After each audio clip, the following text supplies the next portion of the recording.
চলো তোমাদেরকে আজ 200 বছরের পুরনো আলুর দমের মেলা দেখাই। দেখতে পাচ্ছ মেলা দেখতে অনেক সবাই যাচ্ছে, অনেক দর্শক। আর এখানে যেতে যেতে সকলের বাড়ির ফুলের ছবি নিচ্ছিলাম আমি।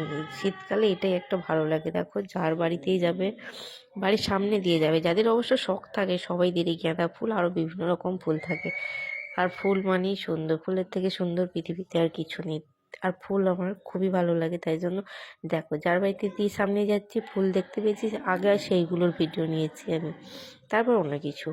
আর আমি প্রথমে বলেছি এখানে আমরা অনেক সবাই যাচ্ছি। আর একটা কথা বলি যে 200 বছরের পুরনো আলুর দমের মেলা কেন বললাম, কারণ এই মেলাটার হচ্ছে ঐতিহ্যই আর কি আলুর দম, যেখানে আলুর দম বিক্রি হয়। আলুর দম কিনে সবাই বসে আলুর দম মুড়ি খায়, সেটাও আমি তোমাদের দেখাবো। আর আমি নিজেই এই মেলাটা দেখেছি 8 বছর পরে। এটা আমার বাপের বাড়ির দেশের মেলা, চাঁদার মেলা, অনেক বছর পরে দেখছি। তো দেখো আমি গেছি দুপুর 1টার সময়, আর তখনই এতটা ভিড় ছিল। আর মেলাটা এমনি এমনি হয় না, তার সাথে গঙ্গা দেবী পুজো হয়, মা গঙ্গা আসে, আর দামোদরের চরে এই মেলাটা হয়। আলু গাছ দেখো ভাঙা হয়ে গেছে আলু। আর এই দেখো এইসব বসে বসে আলুর দম মুড়ি খাচ্ছে, বেশি কিছু নিইনি। সবাই খাওয়া দাওয়া করছিল বলে একটুখানি ফুটেজটা নিয়েছি, তারপর চলে এসেছি বাড়ি। বেশিক্ষণ মেলা দেখিনি, আমার ছেলে কাঁদছিল বলে। আর আমার ভাইয়ের বার্থডে ছিল এই পৌষ মাসেই, তখন তো সেলিব্রেট হয়নি, তাই পরে সেই দিনই আর কি সেলিব্রেট করলাম, কারণ বাড়ি ফিরতে হবে। সংক্রান্তি ছিল, পৌষ সংক্রান্তিতে এসেছি, মেলা দেখে বাড়ি ফিরতে হবে বলে বাড়ি ফিরে যাওয়ার সময় কেক কেটে সেলিব্রেট করলাম। বার্থডেটা বললাম অনেক আগেই হয়ে গেছে। তো মেলাটা তোমাদের কেমন লাগলো সেটা অবশ্যই কিন্তু কমেন্ট করে বলবে। মেলাটা অনেক বড় হয়, কিন্তু আমি বেশি ফুটেজ নিতে পারিনি। আর একটা জিনিস হচ্ছে আমি বেশিক্ষণ ঘুরিও নি, এটা হচ্ছে ব্যাপার।